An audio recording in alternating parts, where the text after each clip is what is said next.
TDP Janasena అభ్యర్థుల ప్రకటన తర్వాత వారి బలహీనత బయటపడిందని అన్నారు మంత్రి అమర్నాథ్. సంక్షేమాన్ని చూసి ఓట్లేయండని సీఎం జగన్ అడుగుతుంటే మా పొత్తులు చూసి ఓట్లేయండని టీడీపీ జనసేన అడుగుతోందని అన్నారు అమర్నాథ్.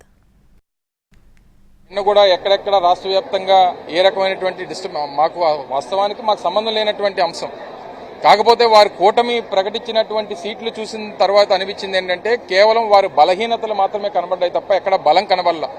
ఒక పక్క జగన్మోహన్ రెడ్డి గారు నేను గడిచినటువంటి 5 సంవత్సరాలుగా చేసినటువంటి అభివృద్ధిని చూసి ఓటేయమని చెప్పి జగన్మోహన్ రెడ్డి గారు ప్రజల్ని కోరుతా ఉంటే మా పొత్తుల్ని చూసి ఓటేయండి అని చెప్పి వారిద్దరూ కోరుతా ఉన్నారు. చాలా తేడా ఉంది దానికి.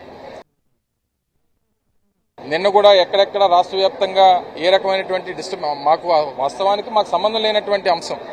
కాకపోతే వారు కూటమి ప్రకటించినటువంటి సీట్లు చూసిన తర్వాత అనిపించింది ఏంటంటే కేవలం వారి బలహీనతలు మాత్రమే కనబడ్డాయి తప్ప ఎక్కడ బలం కనబడలా.